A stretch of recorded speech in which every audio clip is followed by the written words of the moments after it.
Welcome to today's edition of the Rush 24/7 podcast. Buck Sexton here on the EIB. Thank you so much for tuning in. Got a lot to talk about today because of the one and only Donald Trump. Wow.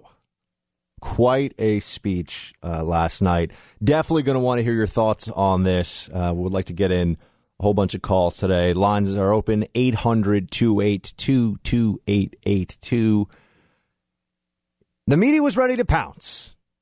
They were about, you could tell this was the sort of situation where they would have had the pieces already written about, Donald Trump has swindled his followers. It was all a big con. He's a lot of the central idea of his campaign, the thing that he used, the one issue that rocketed him to the top of the polls in the Republican primary, a spot from which he never fell.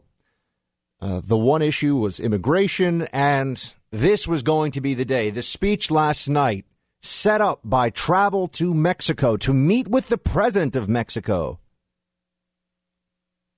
It was all going to fall apart. He was going to sit down with President Peña Nieto and then travel up to Phoenix and then tell all of his supporters that, he really was in favor of comprehensive immigration reform and thought that a pathway to citizenship was a good thing. He would have been bending the knee to the Democrats, to the left, to the liberals within the Republican Party, and he would have proven to all of his followers that the entire thing was just one giant fraud. But then he came out swinging.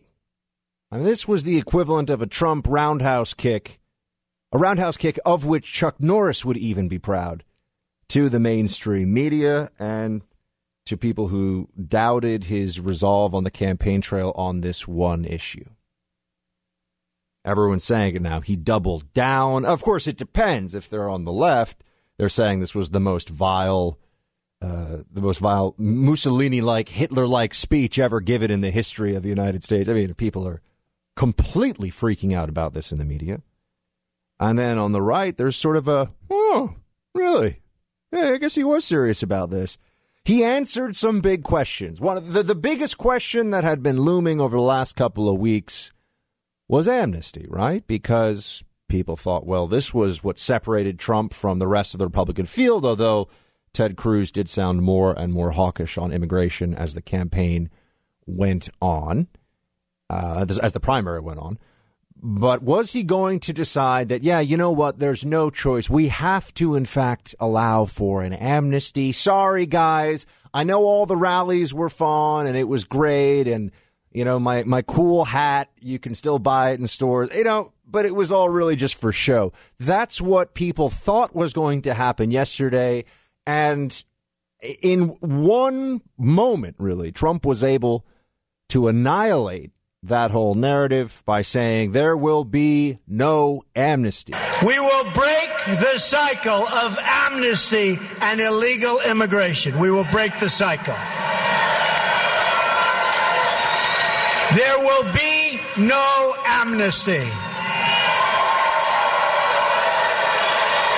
Our message to the world will be this: you cannot obtain legal status or become a citizen of the United States by illegally entering our country. Can't do it. Pretty clear. It's just rather straightforward on that one. He said that there will be no amnesty. I don't think between now and Election Day you're going to see Trump waver on this one. That would be a tough one to pull off. And in fact, the way that this was all set up, it sort of encouraged many in the media to be drawn out, to prepare the narrative of Trump, who built an entire candidacy on how the GOP has sold out its base time and again. That's the center of this, that it's rigged and that you've got these party establishment elites and they don't really care about conservatism. Yeah, they wave around the Constitution sometimes and they pretend, but they're really just going to sell you out, especially on the issue of immigration, where donors and the people who write big checks to politicians are not in line with the rest of the Republican Party. Right? They're much more pro-open borders, much more pro-amnesty than the GOP rank and file, than the much forgotten, or at least much abused Republican base. So the narrative was going to be that Trump, who said that the base has been sold out, vote for me, sold out the base on immigration. That is not what happened at this speech yesterday. Not at all. In fact, this was as muscular, as intense, and as stalwart an enforcement-first immigration policy speech as I think he could have given, and he gave it. And I remember yesterday even some of the media talking heads saying, well, the visit to Mexico, it's going to conflate with this other thing, and he's taking away from his own. Oh, no, it was perfect. Stagecraft. It was all planned so very, very well. He meets with the president of Mexico, and then, guess what? Finds himself giving a speech the same day in which he talks about how he's going to, and I want to make sure I get the quote right here, on day one, we will begin working on an impenetrable, physical, tall, powerful, beautiful southern border wall. And yes, Mexico will pay for it. That's what he said. He promised that that's what he was going to do on day one. A great wall, as he calls it. I don't know if it just is a reference to how awesome it will be, or if he's making some sort of historical allusion to previous great walls. But nonetheless, he says there will be a physical barrier built. He also talked about E-Verify and about interior enforcement, dealing with many of the naysayers who have been constantly complaining about Trump's lack of specifics on policy. There were a lot of specifics in this policy speech last night. I watched it twice, of course, when it was happening, and then went back again to make sure I could try to get through. I mean, we could honestly spend the entirety of the show today. We won't. We'll spend a good portion of it just talking about all the different policy points that Trump had in here. Yeah, on foreign policy, and I'm kind of a foreign policy guy by trade, it's a little more gut instinct with Trump. And does he say some things where I have to sort of stroke my little faux beard here from 2 days of not shaving and think to myself, I can't. I know, I look like a kid who's trying to buy beer. But still, do I think that Trump gets the foreign policy nuance? No, I don't. Do I think that he doesn't like our enemies and has a pretty clear sense of American greatness? Do I think he embraces American exceptionalism? Sure, but that's foreign policy. That's a discussion for another day. On immigration, we know where he stands. And he made it very clear by going point by point through each major aspect of the immigration discussion. First, of course, saying no amnesty. He said that there will be a great wall built on our southern border. He said Mexico will pay for it. Of course, President Peña Nieto says that will not happen, although it did come up in the discussions with the Mexican president. He made some other lighter remarks. I think he even might have mentioned that he wondered if his opponent would be deported, Hillary Clinton. Media obviously did not like that one very much at all. But he talked about sanctuary cities, and he talked about Border Patrol doing their jobs. Sanctuary cities is one of the areas, I have to say, of all of the immigration, of all of the sort of sub-debates that you can have about immigration, the notion that municipalities, and there are hundreds of them, that cities can decide to violate federal law or to collude to violate federal law because they feel like it. And somehow this is acceptable. I mean, imagine what would happen if Dallas, Texas decided, you know what, no more federal. We're just not going to do that whole federal income tax thing here. We're going to declare it a federal income tax haven. First of all, it'd be great for business in Dallas. But the IRS would come and find everyone there, or it depends on how many of them there were, I guess. And the government wouldn't stand for it for a second, right? Because when it comes to government revenue, when it comes to Uncle Sam taking money out of your wallet, very effective at that, and you're never going to get away with just declaring yourself exempt. But with sanctuary cities, they'd say that they're not going to help out federal law enforcement. That federal law all of a sudden doesn't really apply. And we're supposed to think this is acceptable? Compare that, if you will, to the Obama administration's response to transgender bathroom usage in the state of North Carolina.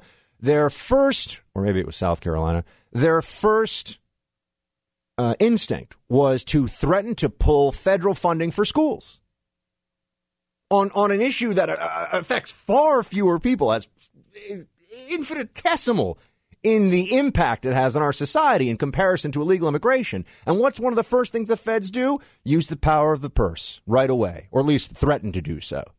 But with sanctuary cities, it's unthinkable. How could anybody ever imagine this?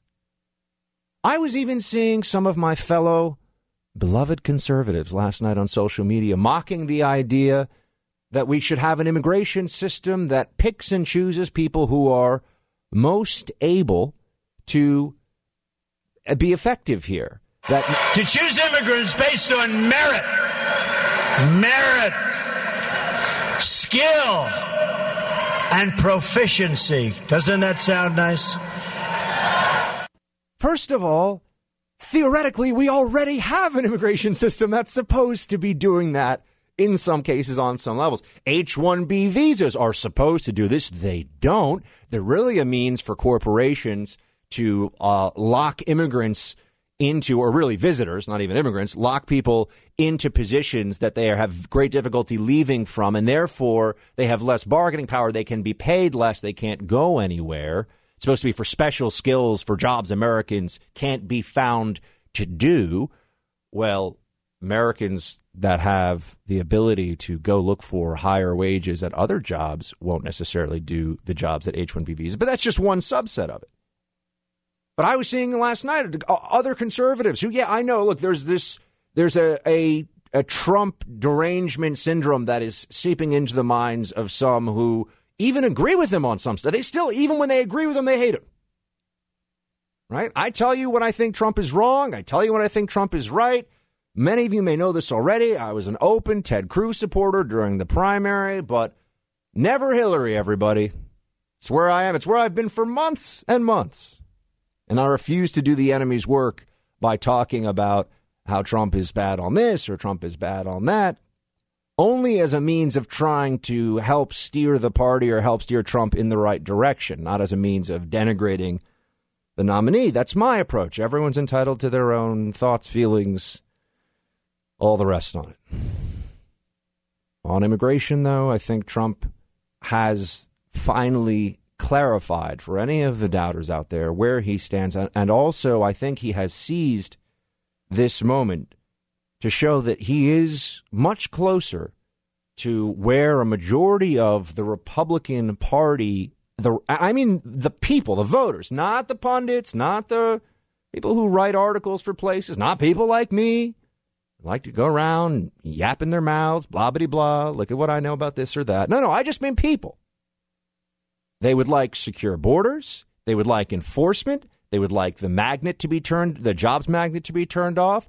They would like safer streets. They would like illegal alien criminals to be deported. They would like to be told that government terminology like illegal alien isn't something that they are now banned from saying. It's official government terminology. You're banned from saying it. I was seeing this last night. People were upset because of Trump's comments about how we're going to try to find those based on merit, skill, and proficiency. Canada has a point system. Are they just all a bunch of racists? No. We all love Canada. Very nice people. Other countries get to have borders and enforce them. They get to lock people up who violate their immigration laws. Mexico is one of them, by the way. Ask anybody from Guatemala who tries to illegally cross into Mexico or tries to work and stay there. Ask anybody from Guatemala what it's like to try to influence Mexican politics in favor. I mean, they would laugh. They'd say, you got to be kidding me. But no, in this country, it makes us racist. In this country, you have all the major newspapers trying to pull apart everything that Donald Trump says, get down into the weeds, into the details, find some way that somehow this won't work. And you know what they offer you on the other side? You know what the Democrats ultimately give you in place of this Trump speech? a permanent Democrat voting majority. That's number one, the most important thing to them, but also endless cycles of amnesty, de facto open border status, and a global cosmopolitanism that has completely overtaken the political ideology of this country, which means that, guess what? You're no more important to the United States government than anybody else from anywhere else because they have the right to come here. And even if they've never been a day in their life in this country, they're just as American as you. They just don't know it yet. Buck Sexton in for Rush Limbaugh. We'll be right back. Buck Sexton here in for Rush. A big, beautiful, amazing, impenetrable, undeniable, indefatigable. I'm running out of adjectives. The border wall is supposed to be incredible. It's supposed to be like the best border wall ever. It's going to be gold encrusted. It's going to be special membership for different tiers within the... No. So he's going to build this wall. Let's hear what he had to say about it, actually. He said amazing stuff. Go. We will build a great wall along the southern border.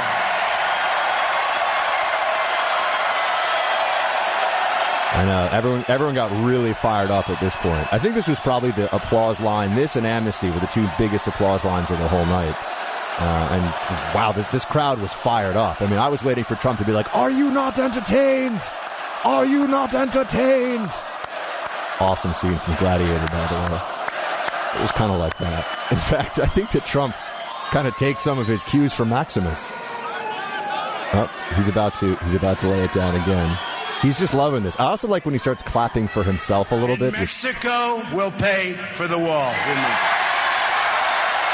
He said it. Mexico's going to pay for that wall. I mean, this is 100%. 100%. I think he might be wrong on that one, but let's not worry about that. They don't know it yet, but they're going to pay for the wall. They don't know it yet. And they're great people and great leaders, but they're going to pay for the wall. Great people, great leaders, going to pay for the wall. Some of the Mexican some Mexican leaders, past and present, not so excited about Trump. You had Felipe Calderon saying he joined a chorus, according to the Daily Beast here, of former Mexican presidents in condemning Donald Trump and his visit to the country. Despite that you were invited, you aren't welcome, Calderon tweeted. It's amazing, isn't it? Now, heads of state can just, their press office is really just being condensed into a Twitter account. I mean, Donald's an innovator there. You got to give him credit for that. You know, now, I think there was a time when everyone just sort of assumed that there was a staff that would do all of the tweeting. But when you look at Donald's tweets, you're like, no, I think he actually wrote that one. I think he, unless there's sort of like a Mad Libs that he gives staff where at the end they have to write things like sad or, you know, crooked Hillary or any number of fun things like that. We're going to be talking about this for a bit today on the show. It's a huge moment of the campaign. I think you're going to see some movement in the polls as a result of this, too. I do think no matter what you think of Trump as a means of media manipulation late in the summer, I mean, the very end of summer, September 1st, here we are. We're coming up on Labor Day because apparently we like to celebrate a little socialism in this country. Anyway, yeah, the history of Labor Day, we could get into that another time. But Trump it was amazing what he was able to pull off here. Get so much media attention while many of the drive-by types are on the Vineyard or Nantucket. I like to pick on those two places. They're actually quite lovely.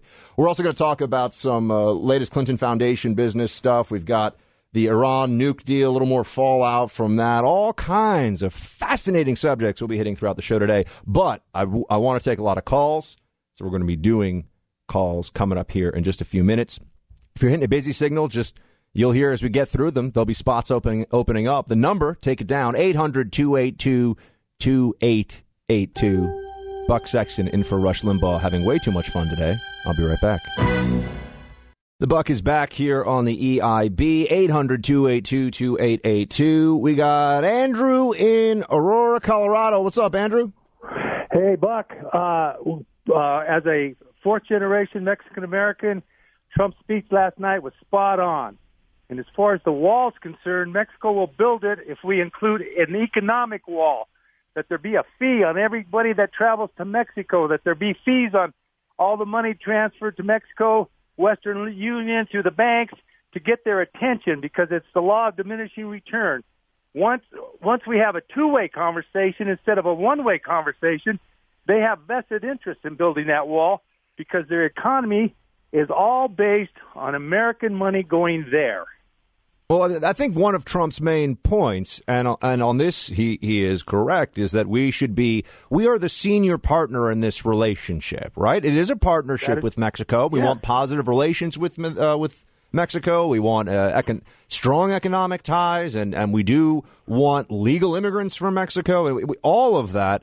But when we approach these things, when we say it should be a certain way, there are levers we have to try to induce them to come along with us. I mean, you look at the kind of polar opposite approach that, for example, even taking it away from the issue of Mexico for a second, the Obama administration in negotiating the Iran deal, they show up at the card table and they've got a winning hand, and they're like, okay, well, what can we do here to? I'll do anything. Here are my cards. You know? Yeah, they fold. They fold right away.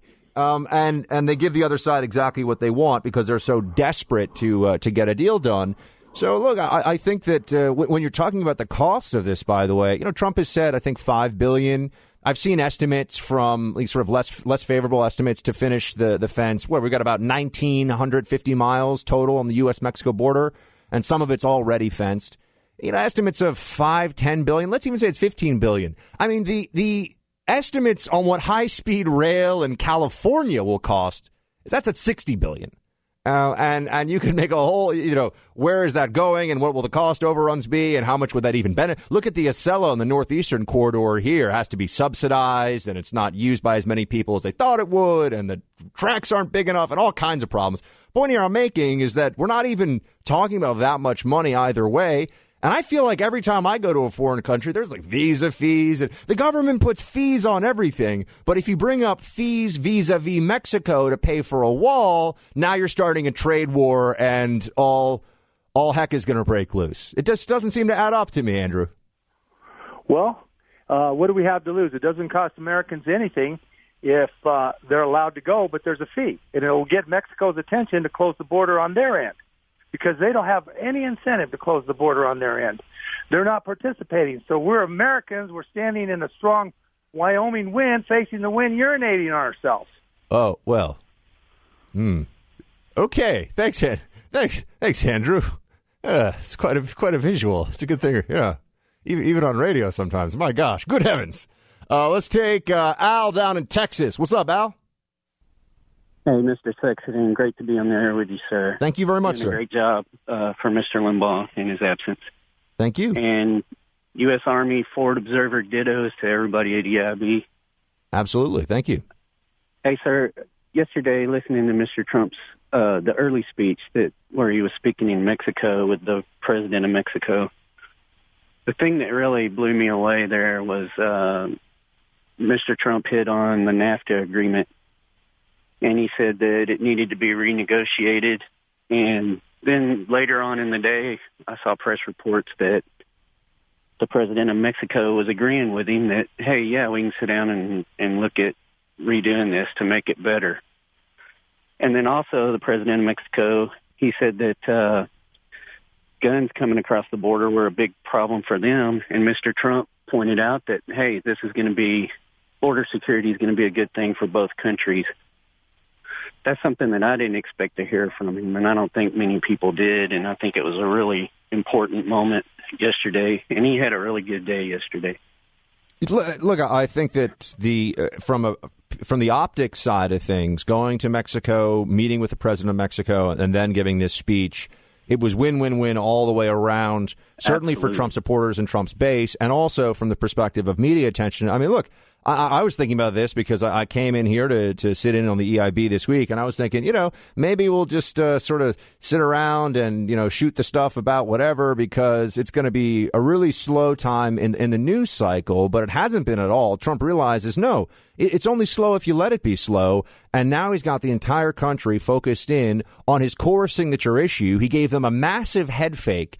I mean, I played basketball when I was a little kid, and we would have said that there were broken ankles after this one. I mean, people, I smell burnt toast. I mean, people were absolutely, left on their butts when Trump took it in the other direction with this head fake.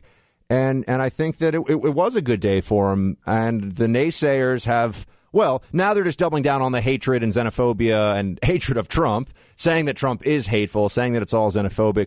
And I go through his policy proposals and I look at them like, what about deporting illegal alien criminals day one is hateful? That's existing U.S. federal law. I mean, Al, this is what I always say about Hillary Clinton. She can't have it both ways. She can't say we're going to uphold the rule of law, but we're also going to ignore the law. This is nonsense from her, and this is what the Democrats offer. They kind of make these gestures towards rule of law, but then when you say, okay, so let's actually enforce the law, they go, whoa, hold on, the law is racist. You know what I'm saying now. Well, sir, thank you for your service, and thank you for calling in. I appreciate getting a chance to chat with you on the air here. I love this. I got listeners fired up. Everybody wants to talk about the Trump speech. Trump's got everybody fired up one way or the other. I guess we should have there's got to be a Trump hater in here somewhere who wants to call in and tell me how this is all terrible and Trump is the worst and he's going to be a fascist. And I actually met him growing up. He's a nice guy.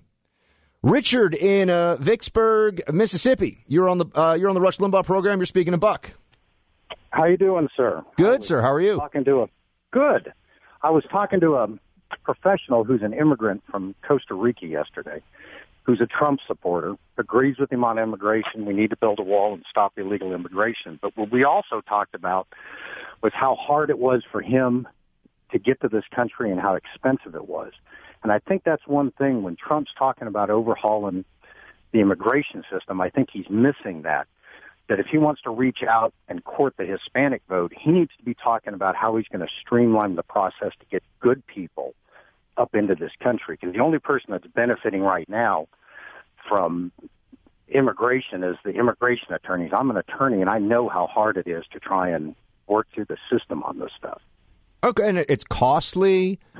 People spend. I know people. I have friends who have been immigrants trying to come here legally, and some of them managed to finally get their green card, and it's thousands of dollars. I mean, if you are a highly skilled, highly educated immigrant from Mumbai, from London, from Tokyo, from you name it, and you're trying to go through the system legally, there are all of these hurdles in your way, all these barriers. You make any mistake, I mean, you're a lawyer, you know, Richard, you make a mistake in the process, you overstay. If you overstay a visa and you're generally trying to do everything right, but you mess up along the way, or then you're done, right? Now all of a sudden you can't come back. And so the people who are inside the system can actually be punished. If you stay entirely external to the immigration system, well, then you're just, quote, in the shadows. But as we all know, in the shadows can mean, an invitation to the State of the Union address and a standing ovation from a Democrat. So it's not exactly in the shadows. But I think Trump really needs to hit home to soften it and talk about everything that he's doing is the system needs to be overhauled.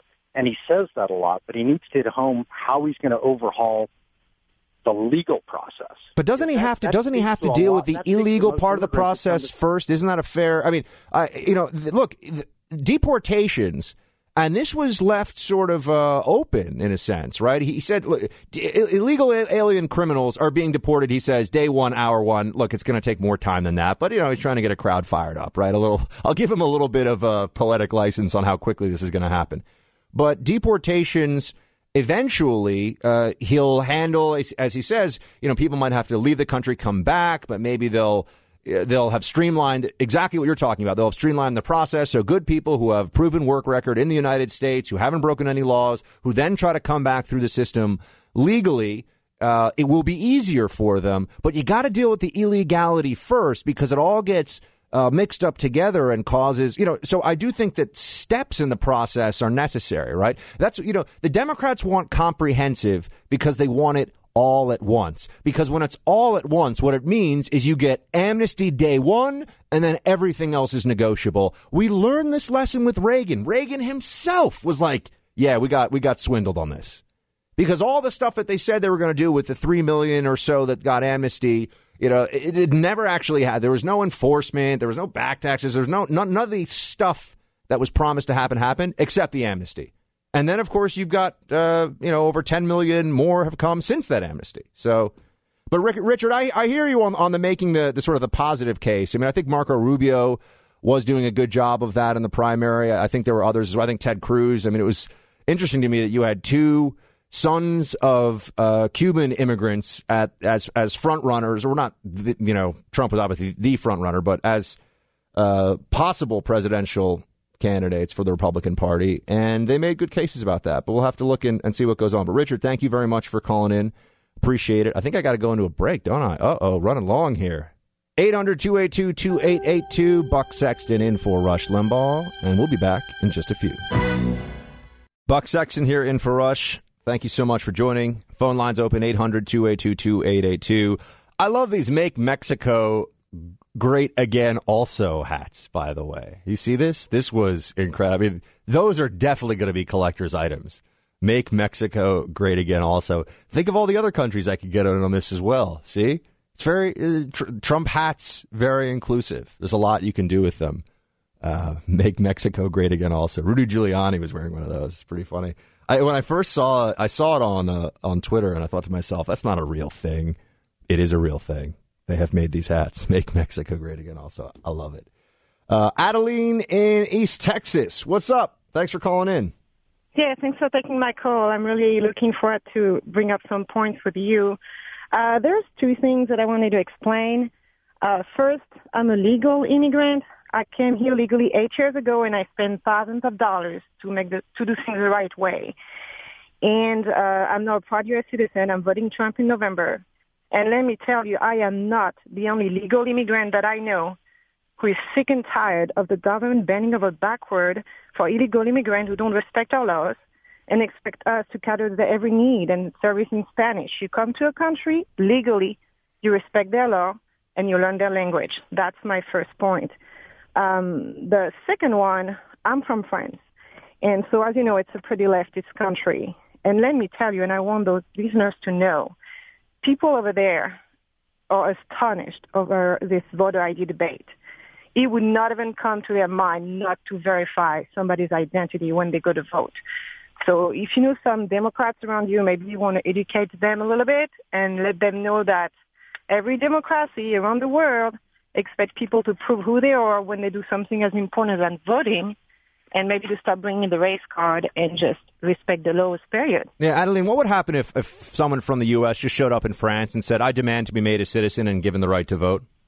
It would have a hard time because we don't offer services in English to start with. So it would have to learn French to be able to say that, and then that would just not happen, period. Yeah, my understanding is I know Americans that even want to just go and work in France for the summer, and they can't even get a work visa on a temporary basis. It's very difficult. And I lived in Canada for a year. I consider immigrating over there, and what you mentioned earlier was right. They have a point system, and they are never pointed out as racist people. So how come in the U.S. you can't expect people to just follow simple laws and respect immigration without being called racist? That's ridiculous. So you know about that. I mentioned the point system earlier in the program in Canada. You actually know about this. I mean, you've dealt with the point system. Yes, I do. I lived there for a year, and I mean, that's just the way it is. They don't just take anybody. Yeah. They really choose their immigrants. And when you cross between the U.S. and Canada, they check your identity. They're really serious about it. They question you. Yeah. So why can't we do that with our southern border? It doesn't make any sense to me. Everybody else gets to enforce borders and have immigration laws in the world, except for America. Our laws are just kind of up for constant political debate and bending and breaking. But Adeline, merci beaucoup et à bientôt. Thank you very much for calling in. Good to talk to you. Appreciate it. Who else do we have here? Elizabeth in Fort Lauderdale. You're on the Rush Limbaugh Show. You're speaking to Buck. Hey, Shields High, Buck. Oh, Shields High. Somebody from Team Buck. Good to hear from you. Oh, yes, Team Buck and definitely Blaze supporter. All right, thank you. Missing you at 7 o'clock on TV. Listen, regarding this wall, you know, everybody's wall happy. Excuse me, but I once heard Dana actually come up with a brilliant idea. We've got a lot of Americans out of work. Why don't we take all these drones that are watching us, law-abiding citizens, put them along our borders, and unemployed Americans can look on the Internet and get bounty money for turning in people coming across the border. Well, you also would, of course, need people on the ground that would go and do the enforcement. But right. No, I think they would go pick them up. You know, that goes with the border guards. And everybody talks about revamping our immigration laws.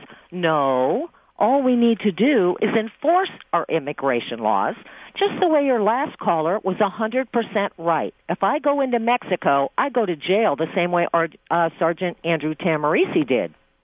Yeah, no, well, he had, of course, I followed the Tamarisi case closely. He had guns in the trunk, which was that was a it was a wrong turn, and he was calling for help. No, I was in the Free Tamarisi.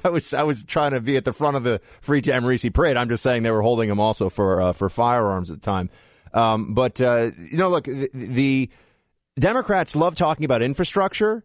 And I mentioned the $60 billion they want for the rail system, high-speed rail in California, because they want their version of the Acela, which is what connects Boston to D.C. So the sort of coastal elites will have their high-speed trains, and the rest of the country gets like slow, rickety trains from the 70s. But infrastructure spending is great. Let's hire all these people to build walls or ditches, dig ditches, do whatever they have to do, unless it's the southern border. Then all of a sudden infrastructure is bad. But, Elizabeth, thank you for calling in from Florida. Good to talk to you. And I got to go into a break. Give me a few. We'll be back. Buck Sexton here in for Rush. I've been so on fire, en fuego, you could say, about the speech that I didn't even get to the hair on fire response from the left on this issue. I mean, they're saying that this is like the end of the world as we know it, and they do not feel fine. They're very upset about this. Hillary Clinton upset about this. She had some snarky comments via Twitter on both the visit to Mexico as well as, I believe, on the Trump speech specifically. I want to talk to you a bit about some of that reaction, what it tells us about how they, meaning the left, the Dems, view the immigration issue overall, where they really come from on this. And let's just take a moment because, Trump went point by point through his immigration proposal last night. We hit the main aspects of it here. A lot of it's based on enforcement of existing laws. Some of it's additional resources to enforce those laws, but a promise that there will be no blanket amnesty. Let's talk about what Hillary offers on the other side. You can look on her website. I'll do that with you. We'll just go through a few of them. We'll do a little Washington Post-style fact check, and we'll see how many Pinocchios we give Hillary. Here's a clue. A lot.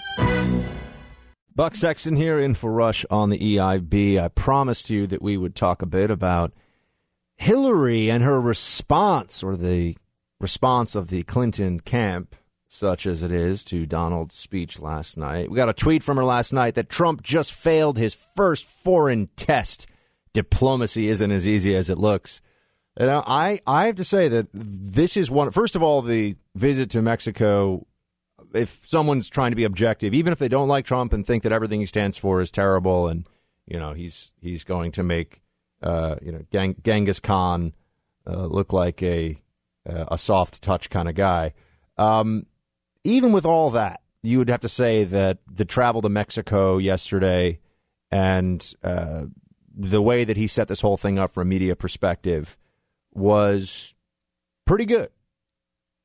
It all came together in one day, and it's absolutely dominating the news cycle, and it's completely and utterly changed the conversation on politics with regard to, with everything. I mean, I'm seeing right now on Fox News, they've got an alert up that in Ohio, there's been a little bit of a Trump bump in the polls.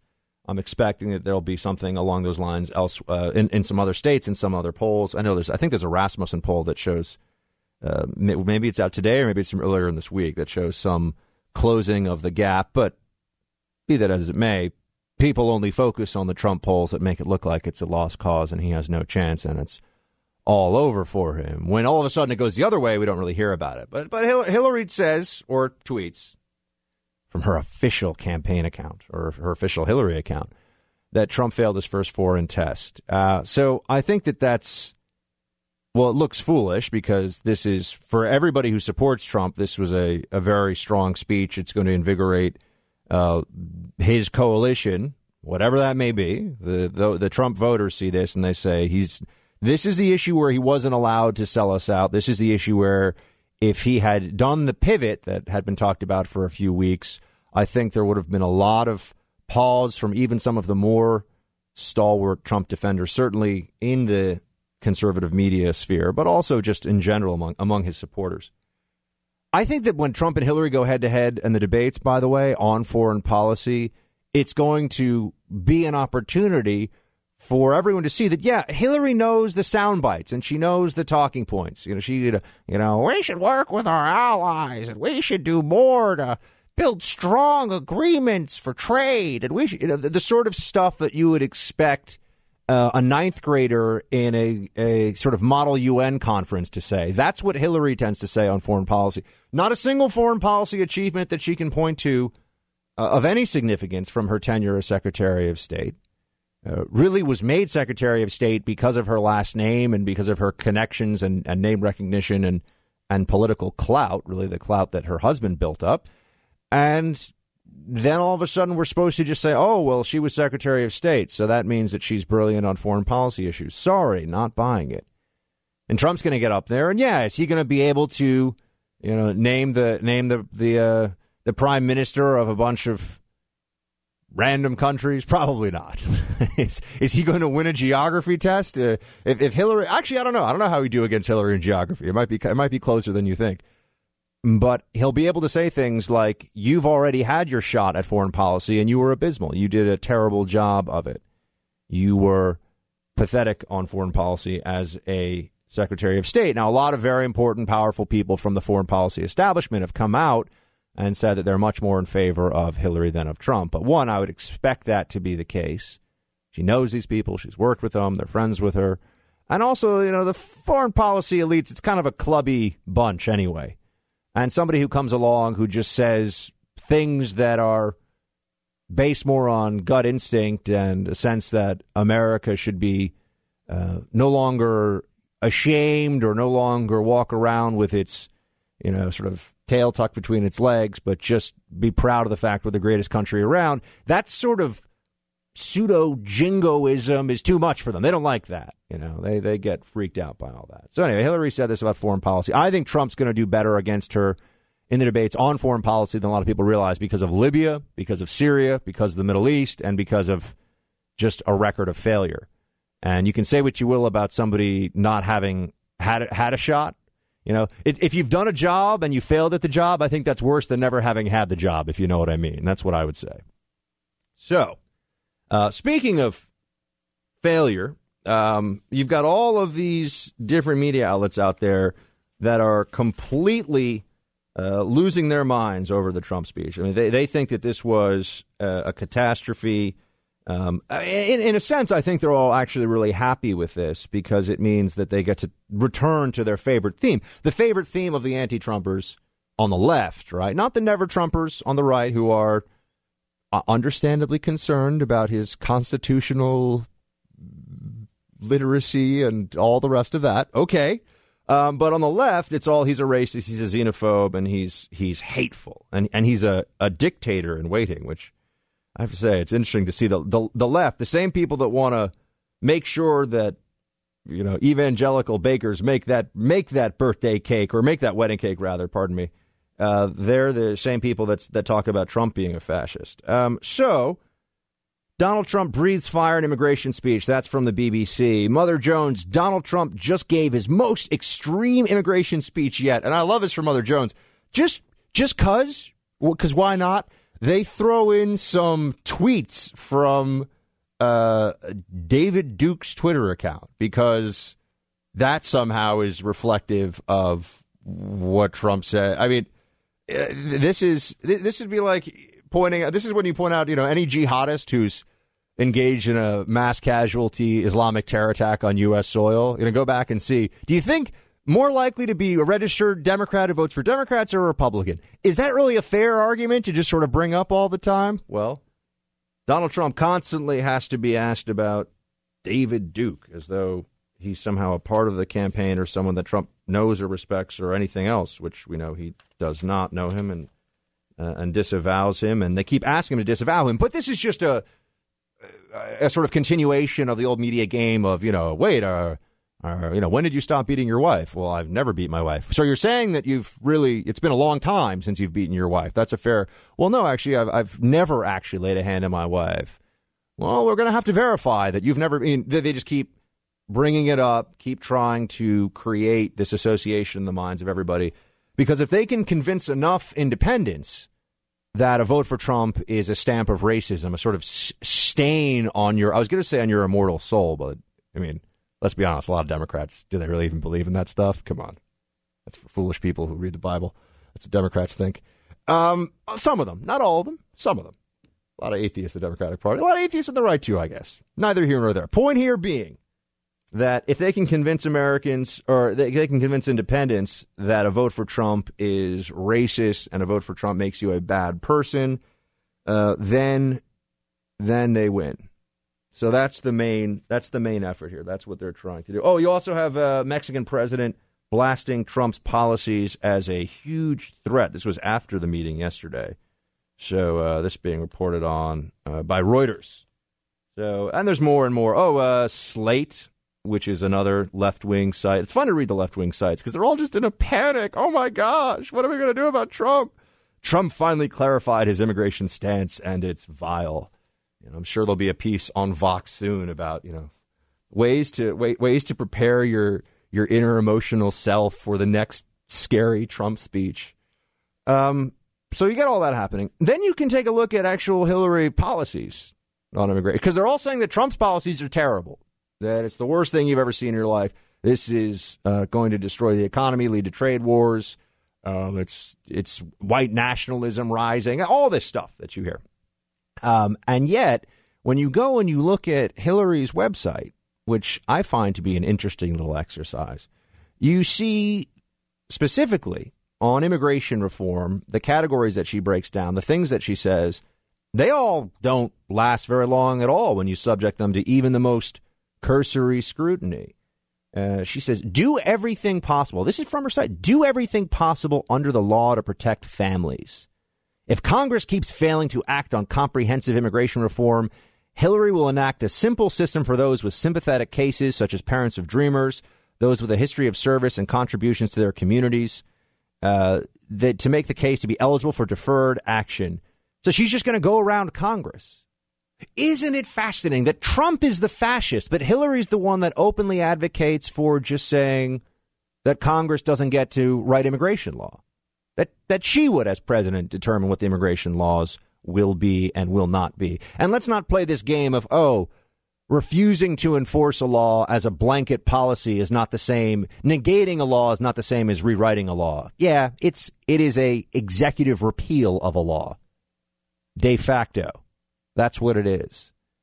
And she says that she will defend Obama's DACA and DAPA executive actions. Already one of these is stalled in the courts. The courts which, as we discussed yesterday, are now stacked with leftist loyalists because Harry Reid, crafty Harry, made sure that the nuclear option was in place for Democrats to completely transform the courts, not just by number, but also by temperament, to make them as progressive as possible in preparation for a Hillary presidency. A lot of alliteration there. Sometimes it happens. So that's another aspect of this. DACA and DAPA, she's just saying that we're going to do this I'll do this on my own.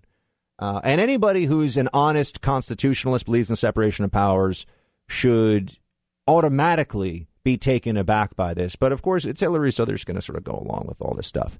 This is another great one. Expand access to affordable health care to all families. We should let families, regardless of immigration status, buy into the Affordable Care Act exchanges. Mentioned this in the show yesterday as well. This is critical. We were promised by Obama himself that this would not happen. We were promised all along that illegals would not, because the only way these exchanges are able to pretend to stay afloat, and by the way, they're collapsing left and right anyway, is with infusions of taxpayer cash to the insurers. You got to pay these fines, right? If you don't get the insurance, you have a cross subsidy going on from people who make a certain amount of money to people who make less money. And this is all just a scheme for the redistribution of wealth via health care. And taxpayer dollars are going into this, being shoveled into this whole thing to keep it afloat. And now illegals are going to be, this is just another form of welfare for illegals. That's what it will be. And And it was Congressman Wilson yelled, "You lie," in the State of the Union address at President Obama, because we should actually get that. Can we pull for the next? Let's pull that clip in a minute. I'll get that. We should play it so everybody can remember. That was a promise that was made from President Obama that there would never be illegals would not be able to buy into these exchanges, because that would have been, I think of the opposition. Oh, and now we're already there. I haven't even gotten through all of Hillary's horrendous immigration policies yet and the lies that are inherent in what she's promising and proposing. We'll finish some of that on the flip side. Buck Sexton in for Rush, 800-282-2882. We will be right back. Buck Sexton here in for Rush today. Thank you very much for joining. We mentioned right before the break that moment when President Obama was at the State of the Union address, and he was addressing the union and talking about the state of it, and he said that there were a few lies out there about Obamacare, and he said, for example, that there were the death panels, and then he went on to say that there's this lie being generated by right-wing talk show hosts about how, I mean, gosh, what's with all the hate about right-wing talk show hosts? We're lovely people, people should just get to know us. About how illegals would be able to buy into the exchanges. He said, absolutely not. Reform will not extend to illegal immigrants. Play what he said.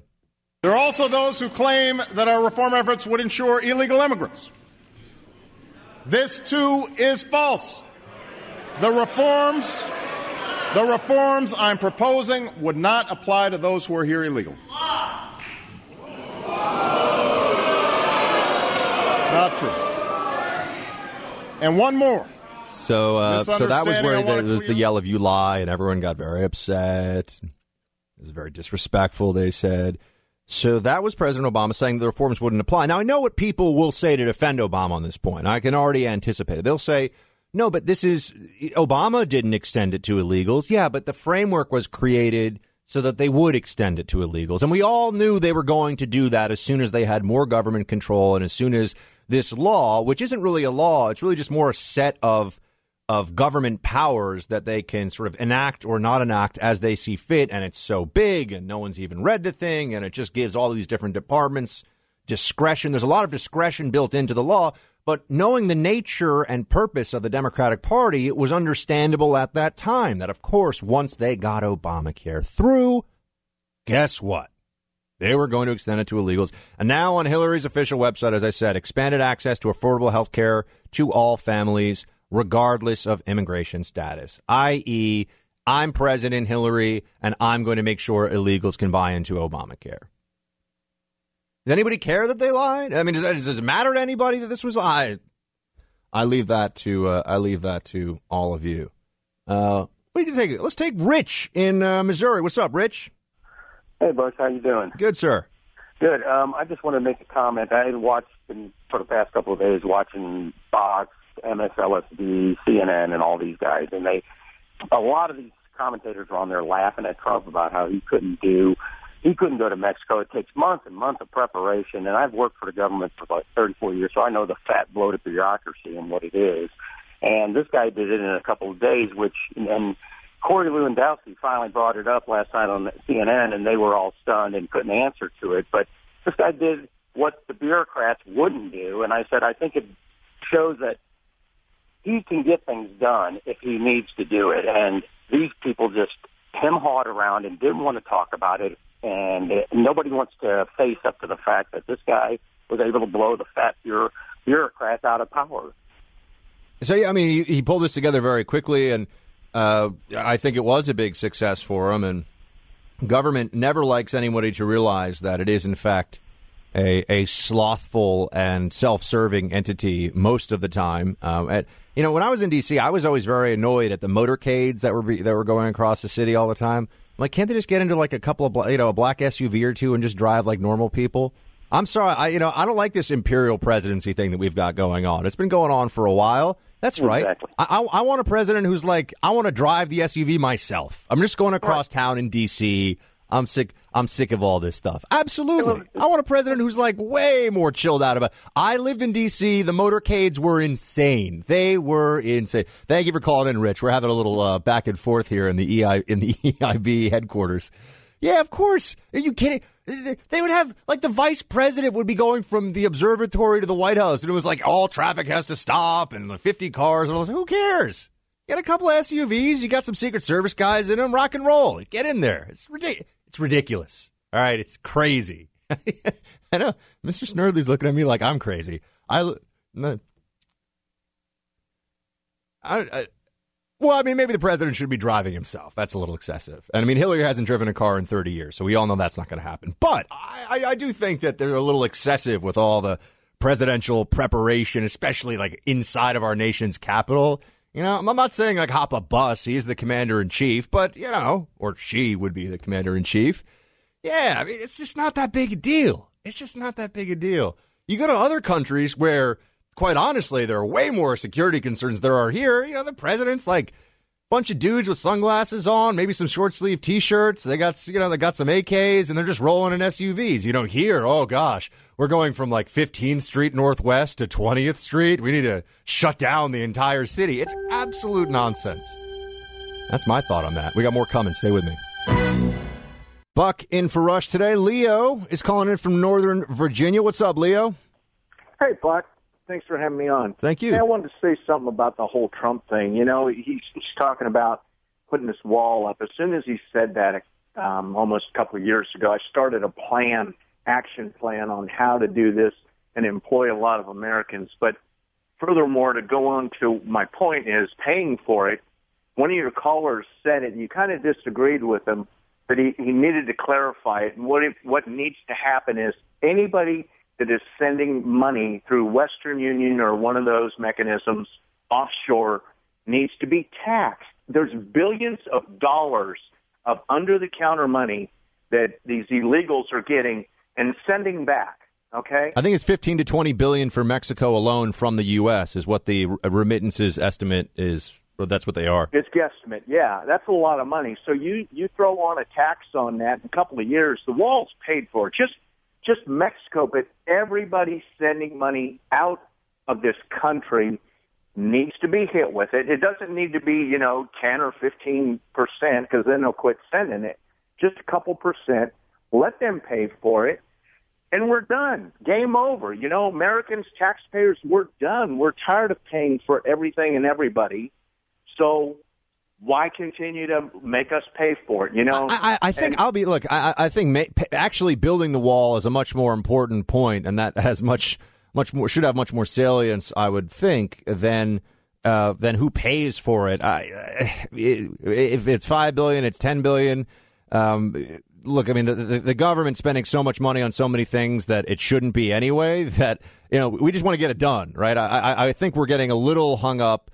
And I understand why, because it sort of is. There's a sense of justice because America has been America has been providing this economic boon, really. There's this huge benefit to Mexico for many, many years now. And the remittances alone are a means of propping up the Mexican economy. I mean, the remittances really do help a lot of families back in Mexico. And so people want to see this happen because they think it's right. But, I mean, the money is not, $5 billion in terms of what the U.S. spends every year is not really that big a deal. No, and it isn't. Yeah, so, whoever pays for it, let's just build the, wasn't it John McCain, build the dang wall? Wasn't that his ad, remember? Yeah. Yeah, and John McCain's like a nice centrist-y Republican, according to the New York Times. He's like one of the good ones, they said, for a day before they tried to trash him, too. Right. So, right. Yeah. No, I hear you, my man. Thanks for calling in, Leo. Appreciate it. Should we, yeah. Well, we have a special guest calling in now. We're joined by my friend Amber Smith. She is an author. You also often see her on Fox News. Her book is out now, Danger Close, My Epic Journey as a Combat Helicopter Pilot in Iraq and Afghanistan. Amber, great to have you calling in. Thank you. It's great to be with you, Buck.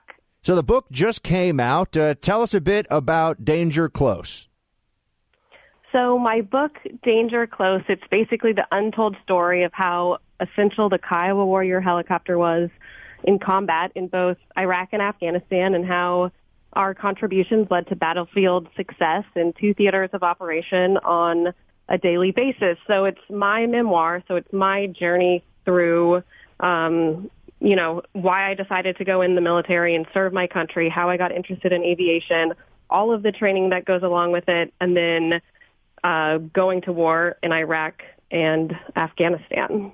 And tell us a bit about that personal journey. I mean, I'm sure people initially, when you would talk to them about this, everyone was excited that you wanted to serve your country. But were people immediately supportive when you made it clear you wanted to be a combat aviator? I mean, you wanted to be out there in the fight? Well, so my story starts a long time ago. I come from a long lineage of military pilots and other aspects of aviation. My great-grandfather was in the Battle of Verdun, World War I, grandfather, World War II, and my dad was in the 82nd Airborne. Both of my sisters are military pilots, so I took the route. I went to Standard College at University of Washington, became a Husky cheerleader, cheered in the Rose Bowl, and then 9/11 happened, and that basically woke me up to the realities that our nation faced after we were attacked by a terrorist organization. It sort of reignited my love of aviation and my interest in serving in the military and being a part of something greater and giving back to the nation that had provided me and my family with so many opportunities that we were so grateful to have.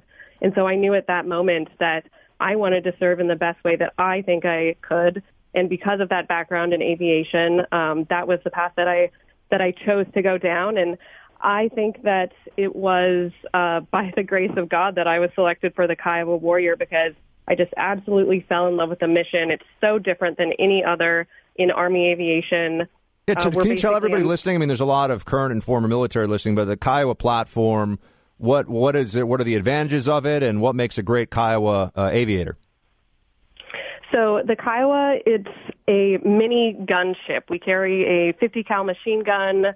We carry 7 high explosive rockets. We have the weapons configuration of carrying Hellfire missiles if we need to.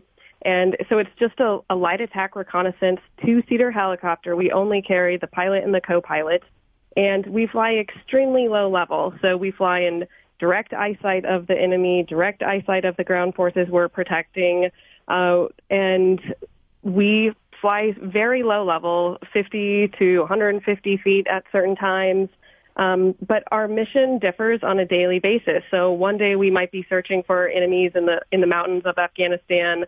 Another day we're hunting for IEDs, improvised explosive devices, in Iraq, looking for the enemy and protecting those ground units that we're supporting to make sure that they're okay down on the ground. So in Danger Close, do you go into some detail about actual missions that you were flying? Absolutely. In Danger Close, I go super in-depth into what it is like to basically, you're going to feel like you are in the seat, in the cockpit, inside the Kiowa Warrior. And when you read this book, you're going to understand exactly what it's like to go to combat. And, I'm so proud of my book, Danger Close, because it's basically the untold story of what it is like to go to war as a Kiowa pilot. Most of the times we hear stories of, guys on the ground, infantry soldiers, Navy SEALs, but there hasn't really been very many books written about what it's like from that aerial perspective, from a very low level, day in and day out. And it's definitely a different war, but we are there in the thick of the fight, day in and day out with those infantry guys.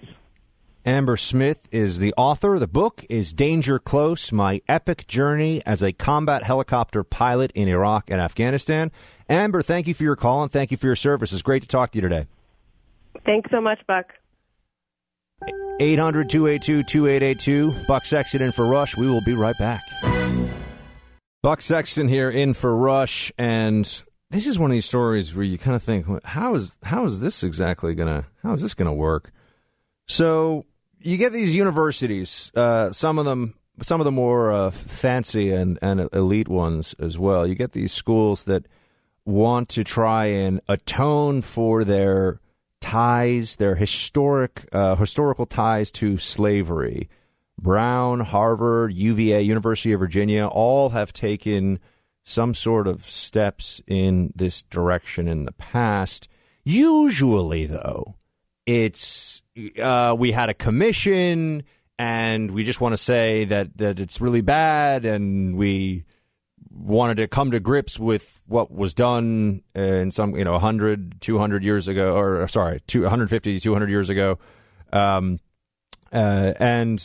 they usually just do that. It's some kind of a report that comes out that talks about usually it's a couple centuries old, but the school's connections to slavery, right? So that's what the schools generally have done, and not a lot comes of it beyond that.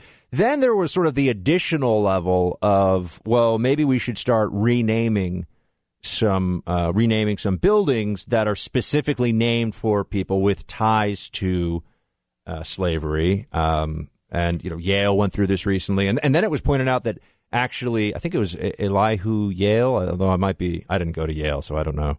I did go to a school where we had to change the mascot, Amherst College, because he allegedly gave blankets that had smallpox to the Native Americans. But, I mean, this was never proven, and no one really knows. That's the rumor. So they had to get rid of it. We had this, old British dude with the breeches and the old school colonial British hat. They had to get rid of that. And now we're probably going to have, the Amherst moths or something. It's not going to be anything particularly exciting. The Amherst, I think it's actually maybe the moose is going to be the new mascot, which is whatever. I don't really care. I mean, it's a little sad they got rid of the weird British dude who used to dance around in a costume, but fine. But schools do this kind of stuff. And Yale, though, is not going to change its name. Trust me, because all these places really offer you, I'm going to let you all in a little secret that pretty much all of you already know, I'm sure. They offer the brand name. You pay all this money so that you went to the place, because depending on what you study there, there's not a single one of these fancy pants schools where you can't just sort of coast if you want to. So really it's about the name recognition. And so they're not going to change the name of the school as like at Yale, but maybe they'll change the name of a dorm or two here or there. Okay, Georgetown. I've had family go to Georgetown. It's a great university. I actually lived at one point just a stone's throw away from the university when I was a young CIA analyst making fantastic lattes for myself. And Georgetown is now saying that to come to grips with their ties to slavery, and now this is back in 1838, there was a sale of slaves that Georgetown University profited from. This is from the New York Times. Nearly 2 centuries after Georgetown University profited from the sale of 272 slaves, it will embark on a series of steps to atone for the past, including awarding preferential status in the admissions process to the descendants of the enslaved. On a few levels, I have questions about this. First of all, I guess they're going to, how are they going to prove? How are they going to know? How do they check this out? Does anyone they're going to do, right. But I mean, they're really going to use, no, they're going to go to that. I just wonder how they're going to verify this one way or the other, what the process for that would be. And also, I mean, how preferential, already you have affirmative action in college admission. Supreme Court just upheld it, I think unconstitutionally so, but they did recently. So you can use ethnicity in admissions already. So that's there.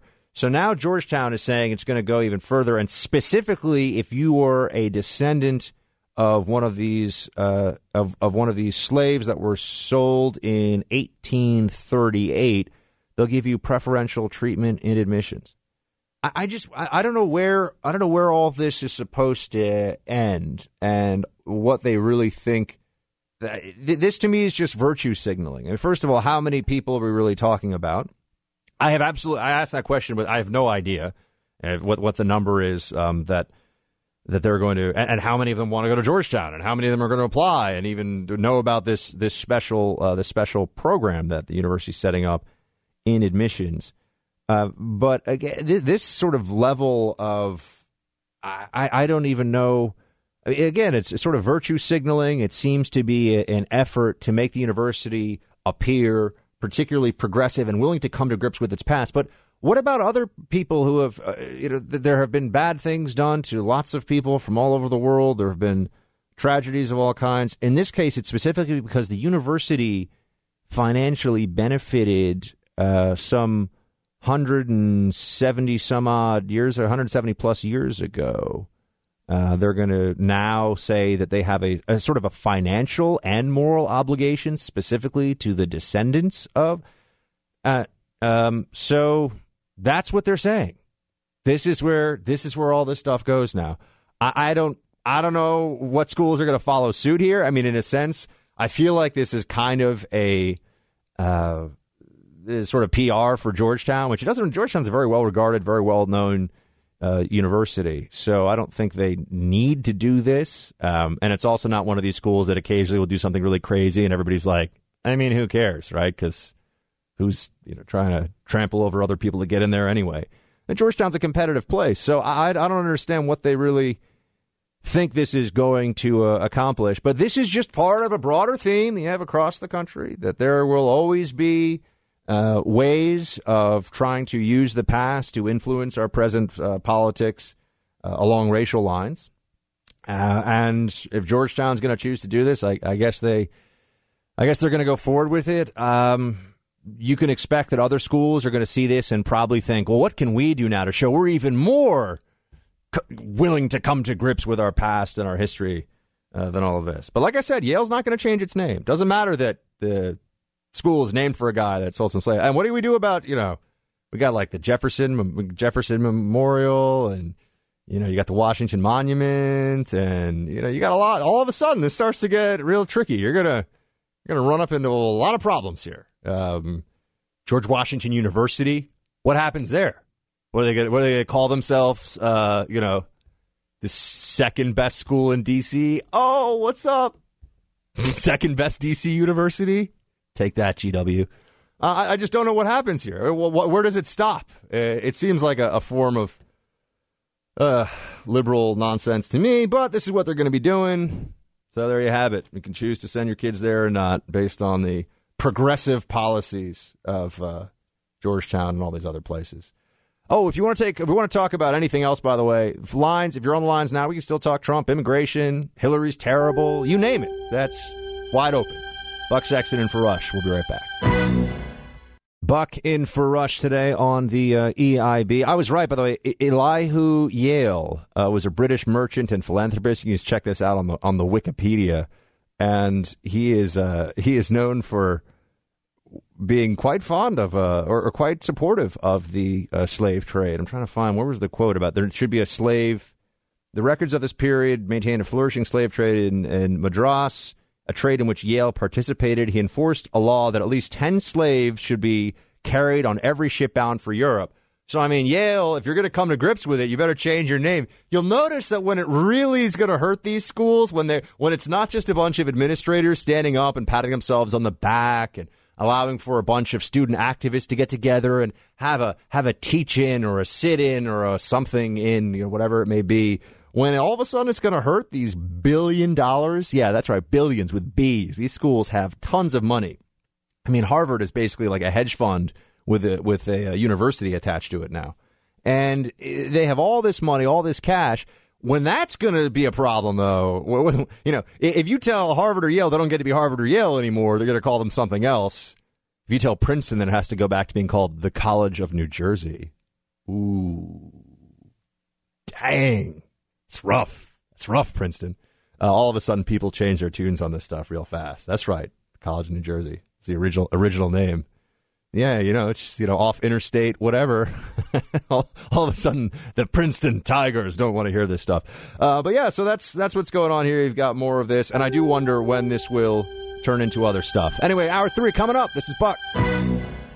Buck Sexton back with you now on the EIB. This hour, we'll have my friend Rebecca Heinrichs from the Hudson Institute joining to talk a bit about some stuff you might not have heard about the amazing Iran nuke deal that President Obama pushed us into, the same one that he more or less mortgaged all U.S.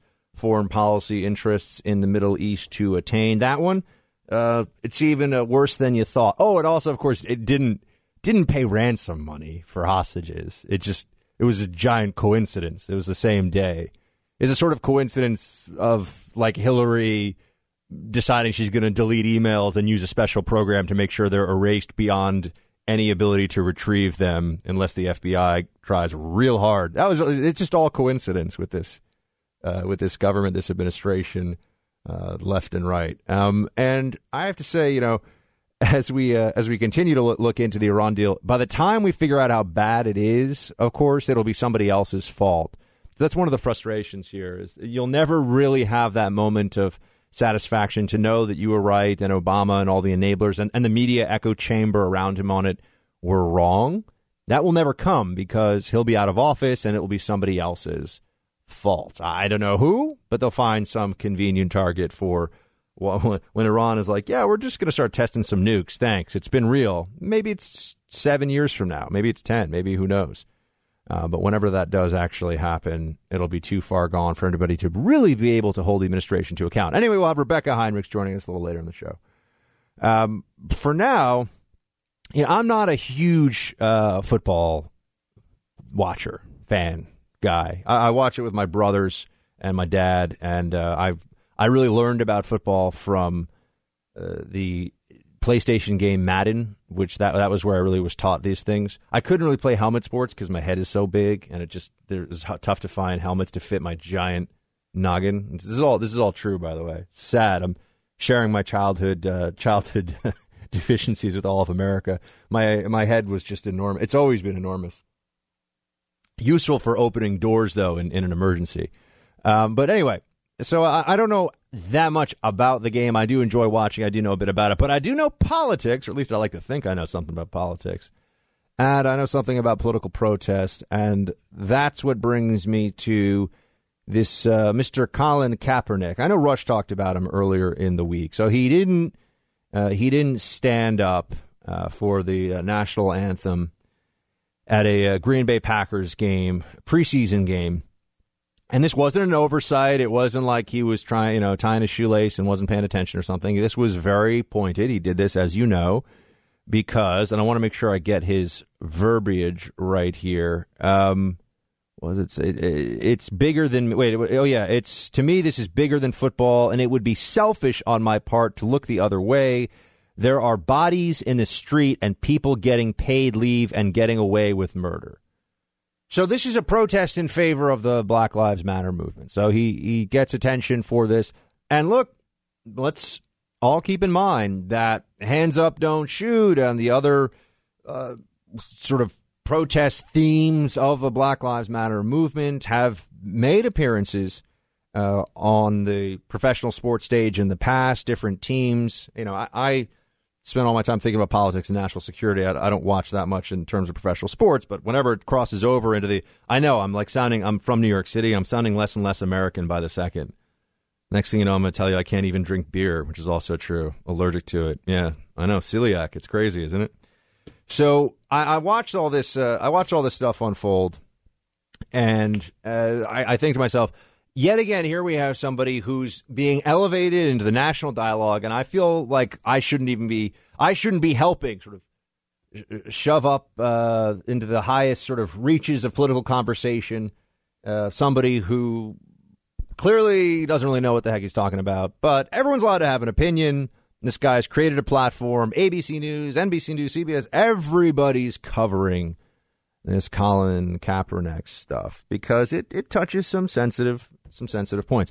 First off, and the reason I'm bringing this up again today, by the way, is because now he's planning to sit out the protest to sit out the national anthem in protest on Military Night, which is in San Diego. And Military Night is billed as a tribute to hundreds of thousands of current and retired military personnel who live and work in San Diego, according to the San Diego Chargers website. So now it's Military Night, right? Now this isn't just about the national anthem as a general principle, which I think is always tied to the military and those who serve. But still, now this is specifically, this is about the U.S. men and women who have served and in and around the San Diego area and, of course, everywhere across the country and still overseas. And Kaepernick is saying he's going to do this sit-down thing again. So it's not like he made the point one time. No, now this is going to be a continuing form of protest. And, you've seen the disparity between when the NFL and when different professional sports leagues will allow sort of political speech or political either imagery or whatever, forms of protest, and when they'll punish it. And in this case, my friends who know more than I do about football, by the way, say that Kaepernick is close to maybe being cut anyway, and so who really cares? Although I do think that this is a situation where the league, which the NFL has made and even somebody like me who's a more sort of casual NFL watcher, has made a very clear linkage between supporting the troops, really sort of a patriotic outlook, and the National Football League. That's been an effort. You see this with troops, with soldiers and sailors and airmen at games, and they're making this effort, right? So this goes against that. This is a private entity, and this is where you start to get into this, well, it's a free speech issue. Well, yeah. You can, stand up and say something horribly offensive in a conference room at your next company meeting and then claim that it's a free speech issue and see what happens. As security is escorting you to the door, be like, I have a First Amendment right. You do have a First Amendment right to not be prosecuted by the government for political speech. You don't have a First Amendment right to keep your job based on, whatever it is you feel like saying. That's not, and this is, I feel like this keeps getting repeated. This is a debate, a conversation that keeps happening. People go, well, the First Amendment. It's like, well, there's the principle of the First Amendment, and you would hope that most workplaces, including professional sports, would respect that, right? So you can say stuff. So, perfect example. I shouldn't be fired for standing up at my job and saying I would vote for Gary Johnson. Let's just to have some fun, we'll say that. That would be wrong, right? I mean, sure. He's a libertarian who had to sort of do a walk back on whether there should be a carbon tax. But I mean, whatever. But you shouldn't be fired for this. You should definitely, the one that comes to mind, I'm sure, for most of you is you shouldn't be fired if you stand up and say that you want to vote for Donald Trump or something like that. Some people might say, hey, keep the politics out of the office. When I was a federal government employee, we had the Hatch Act.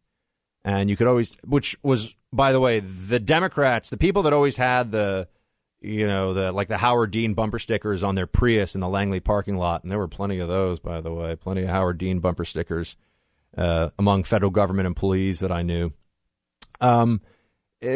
People that tend to be on the left are the ones that point out Hatch Act violations, right? People that are, making these kinds of distinctions and getting angry at you or whatever, they are the ones that will say, oh, well, you just violated the Hatch Act. Right, you've been the one that violated the Hatch Act, and that means that you can't bring politics in the workplace. So there's like some distinctions here in the federal government. Okay, you shouldn't be doing government business partisan business on government time. Fine.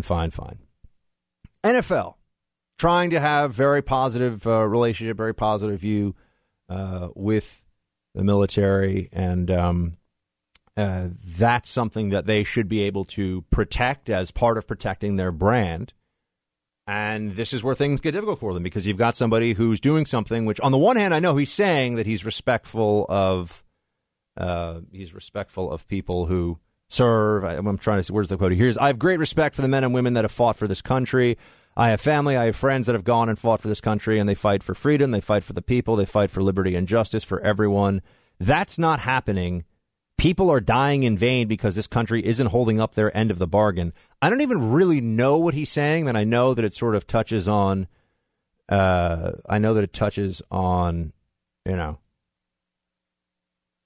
Lives Matter rhetoric and thoughts. I know that this is something that is tied into that, and hands up, don't shoot, and everything else. The fight for freedom overseas and violence involving police officers, in some cases justified, in some cases not, to tie these two things together in an absolute way such that you would not stand for the national anthem on military night. That to me is just too much. That's a bridge too far. I feel like there could be some very clear sanction handed out from the NFL for this activity. And that shouldn't surprise anybody. But I wonder if they will. I wonder if they're going to just sort of step back. I think the answer is no, by the way. I think they'll say, oh, well, dissent is... One of these things you'll hear people say, by the way, is, dissent is patriotic. Dissent is patriotic. Not always. The ability to dissent or to show dissent yeah, it's covered under the First Amendment, and it's something that's special about this country.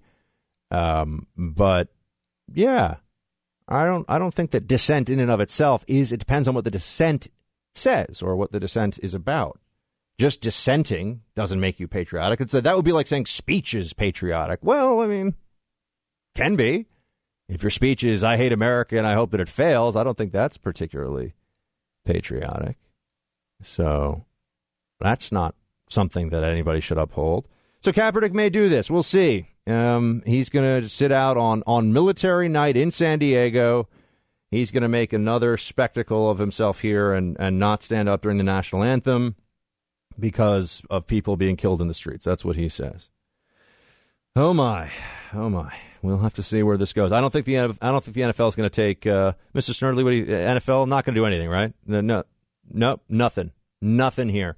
So all this stuff about supporting the troops and everything else, nope, they are not going to push forward that. All right.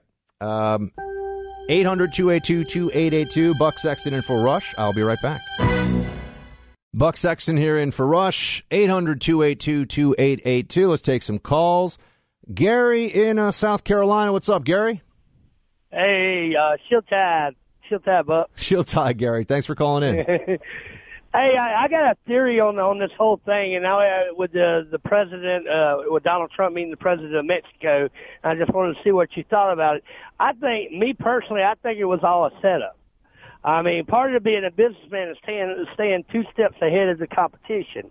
I think he had already made contact with the president of Mexico, and knowing that Hillary would not go down there to be in a position to have to answer questions, he made a deal. He made a deal with the president, say that, you know what, you make me look good and get my image up, and then when the time comes, then we'll work together. So you think that Trump that this was he set it up with the president of Mexico, and you think they both benefit from this? Exactly. I mean, maybe. I mean, Peña Nieto is out there saying that Trump's policies are a threat, but I mean that's sort of for domestic political consumption at some level, right? We can understand why the president of Mexico would say that, right? And you don't know what they discuss behind closed doors, neither. Yeah, look, Trump says he's a deal maker. I mean, I don't know if you take him at his word on that or not, but he certainly seems to suggest that he's the kind of guy who, is going to be willing to sit down with his counterparts in a whole bunch of countries and at different levels and try and discuss ways to get. Look, he always talks about getting better trade deals. Can he actually do it? I'm going to be honest with you. I don't really know, but Yeah, and you also remember during the primary, he even made the statement that said, "I can be anybody I want to, given the time of that person I need to be."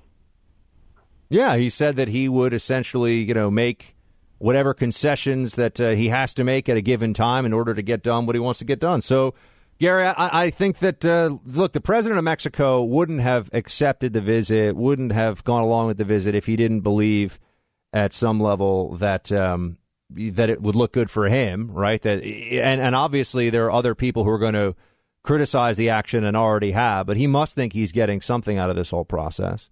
And so we'll see how it shakes out. I mean, of course, there's also the whole aspect of, does Trump even become the president?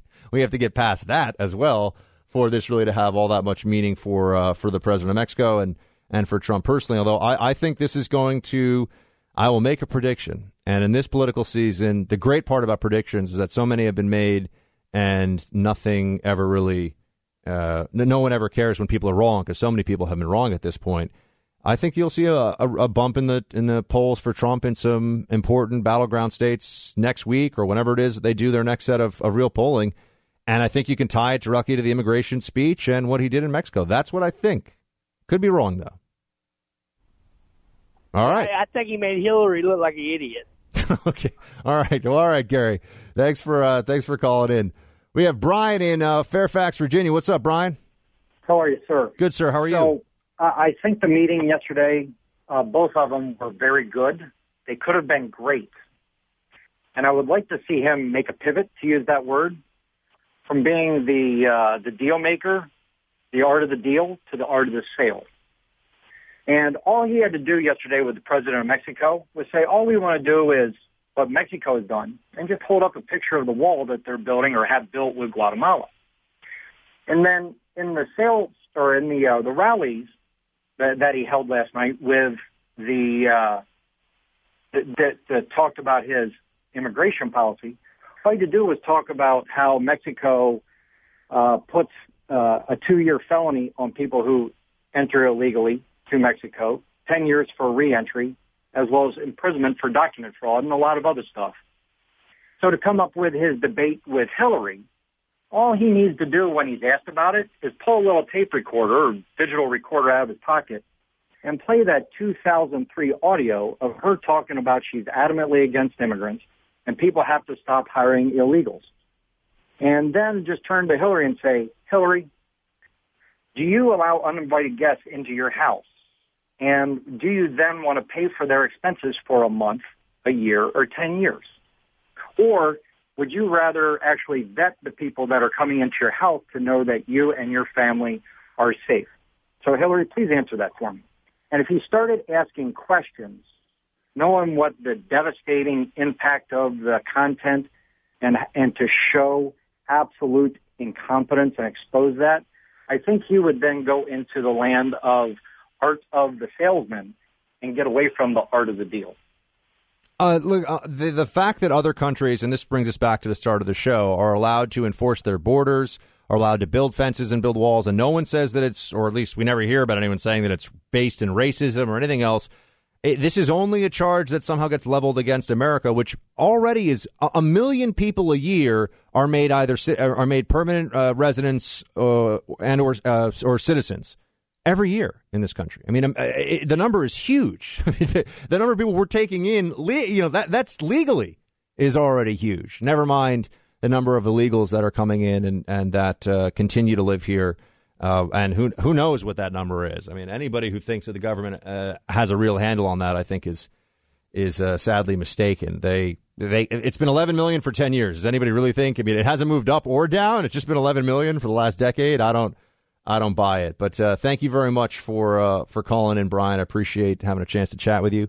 I think we'll talk some Iran deal coming up here in just a minute. That'll be interesting. Buck Sexton in for Rush. Much more coming. Stay with me. Buck is back with you now on the EIB. We are joined by my friend Rebecca Heinrich. She is a fellow at the Hudson Institute and an expert on national security issues. Rebecca, thank you for giving us a call. I'm so happy to be here. Thanks. So tell me about this. This is an exclusive from, from Reuters. U.S. and others agreed to secret exemptions for Iran after the nuclear deal. What is going on here? This is pretty amazing. You know, for the longest time now, Republicans continue to ask for any possible documents for the JCPOA. That's what we call the Iran deal. It's the official title. Any secret documents that may be associated with it, any sort of side deals. The administration continued to say there was none. Everything's on the up and up. You know everything. And, of course, now we're finding out that, no, in fact, there was a side deal where the Obama administration basically just allowed Iran to not meet some of the requirements of the deal by implementation day. And that was the day that was set. That was the deadline before sanctions could be, relaxed on the Iranians. So they didn't meet their standard. They didn't meet what they were supposed to do. They didn't hold up their end of the deal, but the administration went ahead and said, okay, that's fine, because otherwise we wouldn't have a deal. So it's pretty amazing. And the Reuters report is actually looking at a report by another think tank, and it's a very reputable think tank. The author, one of the primary authors of the report, is a former UN weapons inspector, nonpartisan guy by the name of David Albright. So it's pretty serious allegations. And, there's going to be a lot of people upset about this. It's just another example of the administration lying to the American people in order to have this Iran deal. I mean, how would you gauge the success or lack thereof of the deal at this point in time based on what we know? I mean, you're already hearing some administration officials in year one claiming that this is essentially already a success. What do you think a year into this thing? Because technically it was implemented in January, but it was really signed it was really 12 months ago last summer. How would you assess the progress of the Iran deal so far and Iranian actions? No, I think it's one of the Obama administration's signature failures. The Iranians are cleaning our clocks. This deal isn't really, it's not a treaty. So there's nothing set in stone. There's nothing official, nothing ratified by the U.S. Senate. All of this went around the U.S. Congress, and it's sort of this rolling agreement. We're still finding out some of the concessions that the administration continues to make so that the Iranians can actually hold up their supposed end of the deal, which they're not. It was supposed to be only related to the nuclear program. We continue to hear it's only related to the nuclear program. But then we also saw this $400 million ransom given to the Iranians in order to get the release of some of our prisoners. And now, all of this is sort of tied in with the Iran deal. All of this is part of what the administration is trying to do to sort of reset relations with the Iranians. And really, they have all of the leverage, and they just continue to run around the administration and make the Americans really look quite foolish. I also want to ask you about the latest on Hillary's emails. Now there are reports out, these came out yesterday, saying that she was emailing classified even after she wasn't Secretary of State. What do we know about this? Hillary, a couple of things on this point. I think we're going to continue to hear more and more about these emails and about how irresponsible she was with this private server and the classified emails. But it also just shows just the depth of just the corruption and the dishonesty that she and her campaign possesses. The FBI has uncovered another 15,000 some emails. 30 of them are now supposedly related to the Benghazi attacks, even though Hillary claims to have turned over all of the work-related emails that she had over to the FBI. And so this story just sort of continues to unravel. She can't seem to tell the truth, and we're going to continue to see that, she doesn't treat classified emails the way they ought to. And normal, everyday people who handle classified information get fired for this stuff, for one-time offenses, for emailing an improper acronym over an unclassified line, et cetera, can make you lose your job or lose your clearance. So, I think the American people, the more they learn about this, the more they're just going to see that she's totally and utterly corrupt and isn't being held accountable. And what do you say to people who point out that it is true, she has more foreign policy experience than Donald Trump, because Donald Trump has never worked in foreign policy.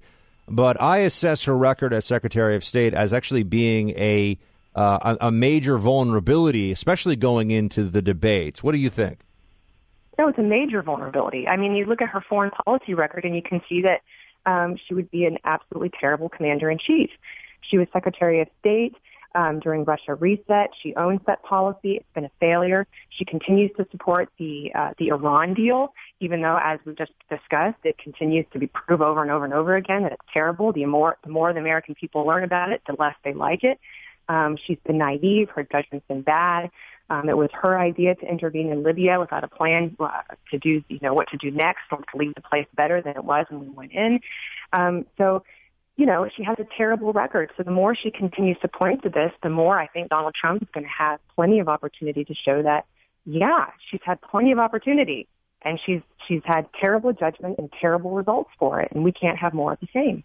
And what do you think about the last 24 hours in terms of what it does for Trump's message, specifically from a sort of security, both on our streets and at the border perspective? Yeah, Donald Trump, he's going to have to continue to stay on message here and talk about the security issue. A lot of Americans care a lot about security, and the border has a lot to do with it. So he has to put forward, a positive message about what he's going to do differently, and he has to continue to point to what Hillary Clinton has done and how she contrasts with him. But really, she would be more of the same. A lot of people try to cast Hillary Clinton as the sort of more moderate version of Barack Obama. But on matters of domestic security, on matters of foreign policy, she's exactly the same, only worse, because she hasn't been able to even point to the flaws of the Obama administration. She isn't able to actually point and say, look, I would have done this differently. She looked at it and she said, yes, we just need more of that. So I think all of this works to his advantage if he can actually make the arguments in a clear and coherent way and can make it through the noise of the media. Rebecca Heinrichs is a fellow at the Hudson Institute. Rebecca, really appreciate you calling in today. Thanks for your time. Thanks so much, Beck. Take a call, right? We're going to a break. We're going to a break. I'm feeling saucy today. Why don't we go to a break? We'll be back in a few. We'll take some calls. We'll finish up strong. This is Buck in for Rush. I'll be right back. Buck Sexton here in for Rush. I just see this now, and this adds to everything else I was saying before. Do you see this, Snarly? That Colin Kaepernick has been wearing socks with pigs with police hats on them? This is from CBS Sports. Yeah. CBSSports.com. Not good. Unacceptable on many levels. Legal, but unacceptable.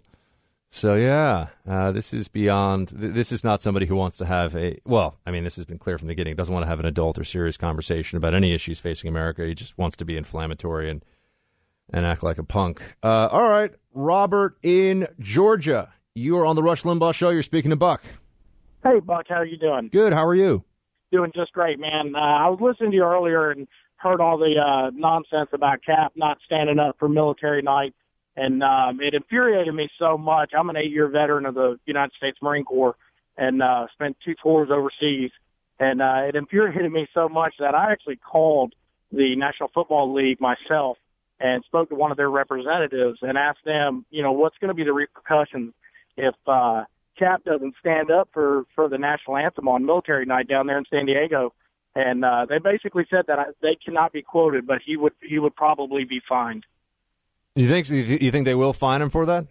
I'm hoping they do. If not, I may have to start watching synchronized swimming on Sundays because that's just going to be really upsetting and just a downfall for the NFL if nothing happens. I mean, the man's entitled to his point of view, but the NFL represents more than just one man.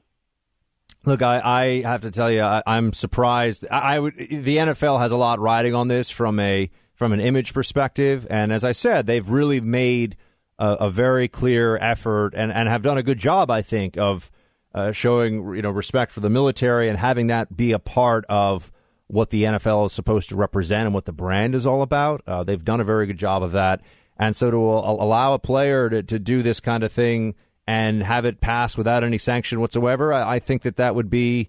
I think it would be foolish, but I think they're also worried about possible backlash. So we'll see. But I mean, you served, Robert, and clearly you find it very offensive. Absolutely. All right, Robert, I appreciate you calling, and thank you very much. Thanks for sharing your opinion here on the EIB. Let's take Fred in Colorado. Fred, you're on the Rush Limbaugh Show. You're speaking to Buck. Buck, it's an honor to speak with you. I've always appreciated and admired your remarks on all the programs you've been on. So thank you for all of your service. Thank you, sir. Appreciate that. You bet. Hey, I guess what I want to say about all this Black Lives Matter is one area that's being addressed. And there's many other sectors of our society that are being singled out with very precise and exact intent to further divide and separate this country. But it's always been my experience that when I get offended or I'm around a group of people that doesn't want me around them, or all of a sudden they make nice to me and try and make up to me, I have to take a look at this this gesture that Brown University is making, and after almost 200 years, they're going to make some financial concessions to allow a few people to have either a reduced tuition. I didn't really get the whole grasp of what you were saying about that. And I guess where I'm going with this is that when I get offended, I have principles and values that I live by in my life.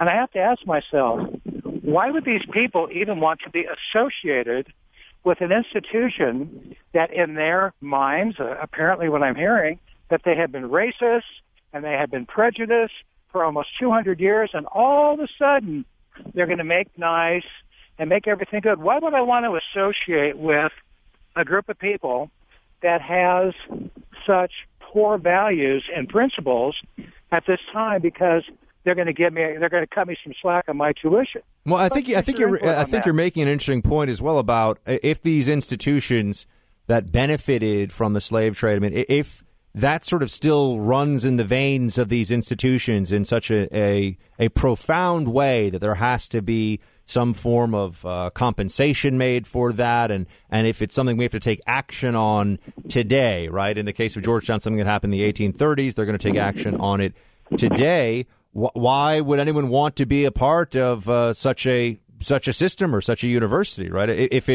If it's so polluted by the money that it got from the slave trade, you would think that there is at least an argument to be made that you would want to be associated with such a place. But of course, when you're talking about institutions like Yale and Georgetown and others, plenty of people want to be associated with them. I mean, the admissions rates at these places are, in some cases, in the single digits or in the low single digits. So a lot of people want to go. Very few people actually get to go. And I just wonder, why does anyone think that this really does this grapple with any of the wrongs of the past in a meaningful way, or is it just for show? Is it just virtue signaling? People getting a chance to say, look at how great and how awesome I am. And I think we all know it falls into, well, at least my opinion is that it falls into the latter category. But I appreciate you calling in, sir. Thank you very much. Ron in Florida, what's up? You're speaking to Buck. Hi, Buck. 20-year retired Air Force dittos. Save the warthog. Ditto, sir. Thank you for your service. Thank you. On immigration, I was trained as a planner in the military to look for root causes in certain things, and it is my understanding that these shadows we talk about for immigration are legal shadows created partly by Jamie Gorelick and the Clinton administration that prohibit the INS from cross-referencing databases such as DMV, tax records, medical records, a school board registration, even library records, to find the people that we should cross-reference and see if they have legal status to be here. I think we could easily point out that this is a self-imposed legal restriction. We could easily advocate stripping away these shadows and run a cross-check and find a lot more data that we, the people, need to consider when we vote this fall. Well, so you're saying that there are ways to really know how many illegals are here and who is illegal? Absolutely. If they were allowed in INS to cross-reference via computer, these people have legal status either through birth, through green card, et cetera, prior to the Obama administration. And where are they in actual fact, address, phone number, et cetera, and all these other databases? They should pop up and say either legal, including green cards, or not. Well, clearly, the administration, I don't think the federal government wants to know. First of all, they don't want to know who's illegal, and they don't want to know how many illegals are here, because both of those would, part of what they rely on right now, part of what the Democrats rely on, is a sense that, come on, who's really going to, how can we even deal with this problem when we don't know who's illegal? We should just make an amnesty, and then everybody will come out of the shadows. If we knew who was in the shadows, that might change, and how many people were in the shadows, that might change the way that this is dealt with, and I think the American people would have a different view of the situation. Precisely, and overall. It frustrates me to no end that Mr. Trump didn't start with facts and figures, particularly in, for example, crime rates. Crimes committed by immigrants, both illegal and legal, were the basis for some of the policies I believe he's advocated. It's not racism, obviously. It's not xenophobia. There needs to be a fact-based discussion and say this is the business case for why we're advocating certain policies. And one of those is the research. How is the problem? How big? Where is it? Where is it concentrated? And who's benefiting from their presence? All right, Ron, I got to bust out. But thank you for calling in. This is Buck in for Rush. We'll be right back. Well, this is Buck Sexton closing it out today on the EIB. I want to thank Rush's team here in NYC and El Rushbo himself. He was forced to take these 2 days off to get a little R&R, but he'll be back very soon. I always appreciate getting to take a ride around in the EIB Maserati, or Ferrari, as I like to call it. Uncle Rush throws me the keys for the day, and I enjoy it very much. Thank you all for listening. Looking forward to the next time. This is Buck Sexton of The Blaze. And I'm out.